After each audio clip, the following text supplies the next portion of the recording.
Muy buenas a todos y bienvenidos al episodio número 8 de Rigland.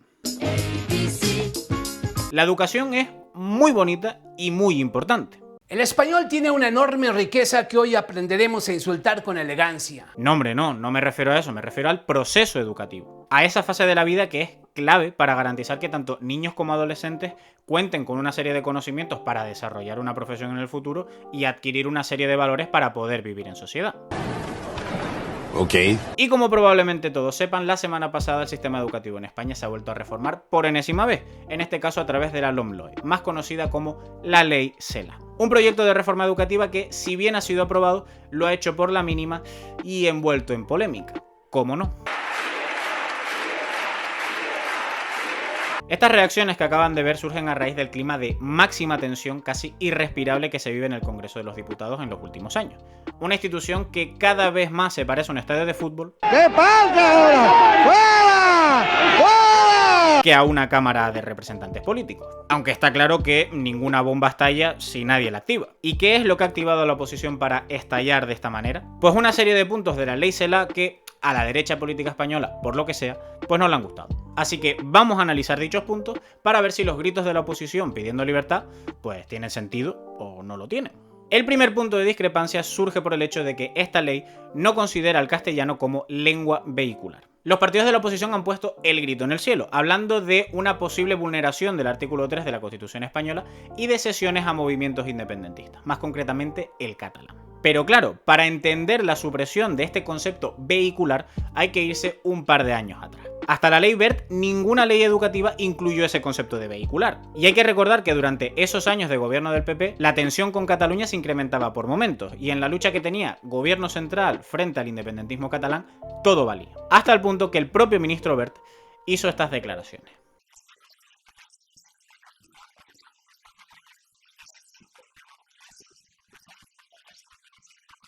Así que, de aquellos polvos, estos lodos. ¿Por qué la oposición se opone frontalmente a esto? Pues como dije antes, por la posible inconstitucionalidad de esta nueva ley educativa y por vulnerar los derechos de los padres. No obstante, estas quejas tienen razón a media. Primero porque la Constitución no considera al castellano como una lengua vehicular, sino oficial. Y no es lo mismo.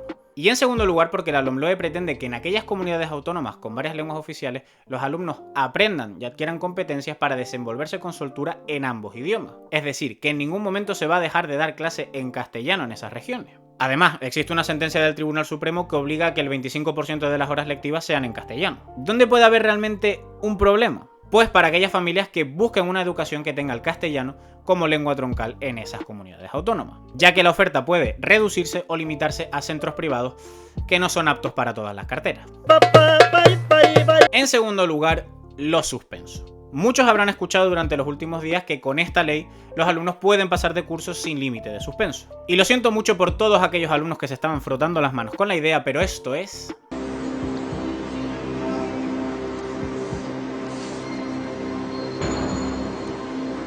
mentira. Y me explico.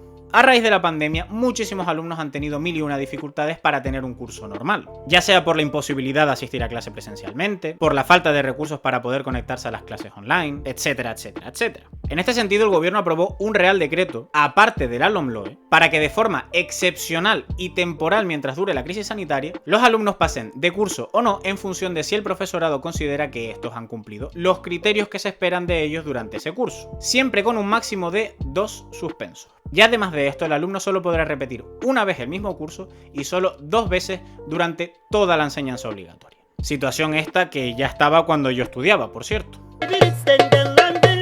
En tercer lugar, la supuesta destrucción de la libertad de elección de centro por parte de los padres. O lo que es lo mismo, educación pública versus educación privada concertada. La ley Cela elimina un concepto, que es el de demanda social, que ha funcionado o no en función de quién estuviera en el gobierno. Lo introdujo Aznar, lo eliminó ZP, lo trajo de vuelta Mariano Rajoy y ahora se vuelve a quitar. Este concepto de la demanda social implica que, ante la posibilidad de ir a una escuela pública o una escuela privada concertada, si eliges la segunda, el gobierno está en la obligación de pagarla. Por tanto, eliminar ese concepto de demanda social tiene por objetivo recuperar la función primaria de la escuela concertada, que es la siguiente. Si no existen plazas suficientes en la educación pública, la concertada acude al rescate. Pero en la actualidad, esa función primaria de la escuela concertada no se cumple. España es uno de los países de la Unión Europea con un menor porcentaje de alumnos que acuden a centros de enseñanza público, solo un 69%, mientras que es uno de los países de la Unión Europea con mayor número de alumnos que va a la concertada, en torno al 28%. Y además del total de escuelas concertadas que existen en nuestro país, el 60% pertenecen a instituciones religiosas.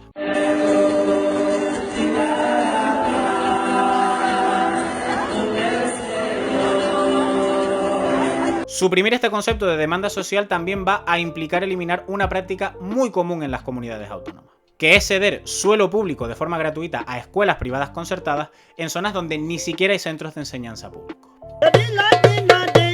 Y en último lugar, para no hacer muy largo el vídeo, lo referente a la educación especial. Durante esta última semana he visto a muchos periodistas y a muchos medios de comunicación dejando caer la idea de que este gobierno, con esta nueva ley educativa, pretende cerrar estos centros de educación especial. Y como obviamente todos intuirán, esta no es en absoluto la intención de la LOMLOE. El objetivo es que, en el plazo máximo de 10 años, los centros ordinarios tengan la capacidad y los recursos para atender a estos alumnos que presentan necesidades específicas.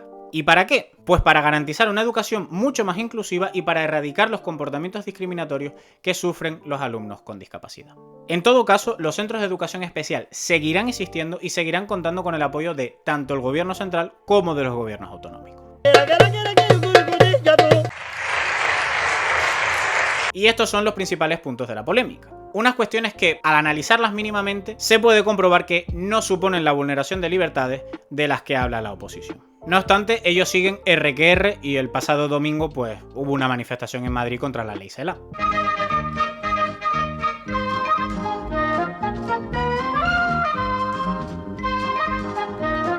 Y por cierto, es muy curioso ver a partidos políticos como Vox defender la educación especial cuando en su programa electoral de 2016 pretendían eliminarlo.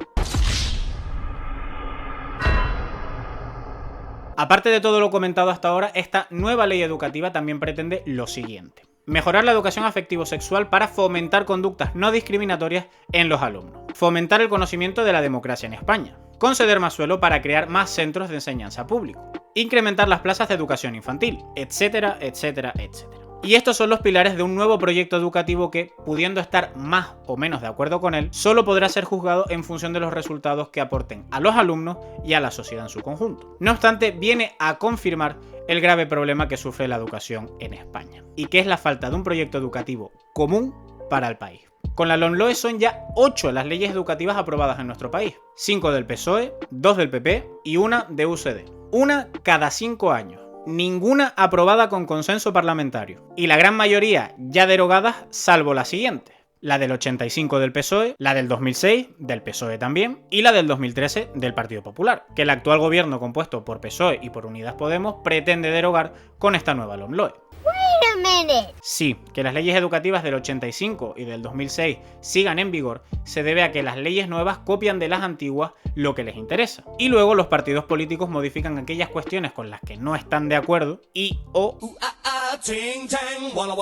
añaden lo que consideren. De esta manera, a pesar de que se hayan aprobado todos estos proyectos de ley educativa, siempre ha habido una sensación de continuidad. Y aunque parezca contrario a la idea que estoy intentando trasladar sobre la necesidad de un proyecto consensuado, todas estas leyes han ayudado a mejorar el sistema educativo en España. Desde la instauración de la democracia en nuestro país, se ha incrementado muy notablemente el número de alumnos que llegan a niveles de educación superiores y consiguen el título de bachiller, que es a lo máximo que se puede aspirar dentro de la educación no universitaria. Pero claro, esto también se ha dado de esta manera porque veníamos de donde veníamos.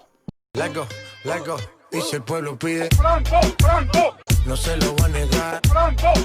Sin embargo, siguen habiendo aspectos extremadamente relevantes que probablemente necesiten de una ley educativa consensuada. En primer lugar, la utilización de la educación como una herramienta ideológica a utilizar por parte del partido político de turno que está en el gobierno, siendo esta una de las razones por la que en nuestro país no ha habido nunca una ley educativa consensuada. Y un ejemplo de la utilización de la educación como una herramienta ideológica es el de la religión como asignatura. En el caso de las leyes educativas promovidas por el PP, la religión es un elemento esencial, siendo una asignatura u obligatoria o que como mínimo computa de cara a la media. En el caso de las leyes promovidas por el PSOE, todo lo contrario. La religión pasa a un segundo plano considerándose una asignatura optativa y que no computa de cara a la media. ¿Y con qué objetivo hacen esto? Pues exclusivamente para imponer su ideología y de esta manera reforzarse frente a sus votantes. ¡Cáncer! ¡Cáncer!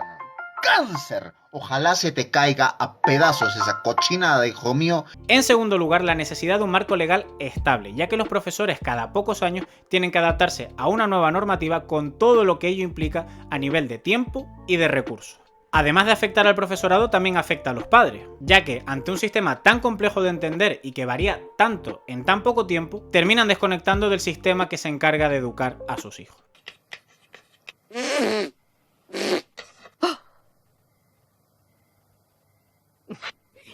Y en tercer lugar, y probablemente lo más importante, una reforma educativa consensuada con el objetivo de resolver los graves problemas que tienen los alumnos dentro del sistema educativo actual. Empezando por el fracaso escolar, donde España es el país de la Unión Europea con mayores tasas en esta materia. Un 17,3% de los alumnos entre 18 y 24 años no continúan formándose tras la educación secundaria. Un porcentaje que ha bajado en los últimos años, pero que aún se sitúa muy lejos del 10% que nos solicita Bruselas. Por otro lado, conseguir que las diferencias socioeconómicas que existan entre los alumnos no se conviertan en un factor excluyente o que reduzca las posibilidades de los mismos de avanzar en la escalera socioeconómica. Cuestión esta que ya comentamos en el episodio 6, por si quieren echarle un vistazo. Y para terminar, crear un sistema en el que los alumnos puedan sondear todas las opciones que tienen disponibles y eliminar un modelo basado en llenar tu cabeza de contenidos para luego vomitarlos en un examen.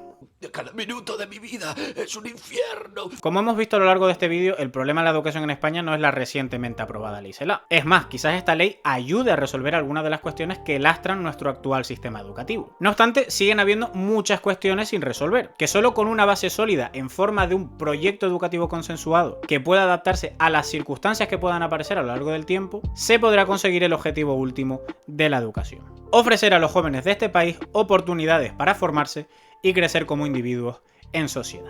Y así concluye nuestro episodio de hoy. Y como siempre les digo, probablemente ustedes sepan muchísimo más del tema que yo, así que déjenme en los comentarios sus opiniones, sus sugerencias. No se olviden del like, de la suscripción, de estas cosas que se suelen hacer en YouTube. Que nos vemos en un próximo episodio y cuídense mucho, que la calle está muy malita.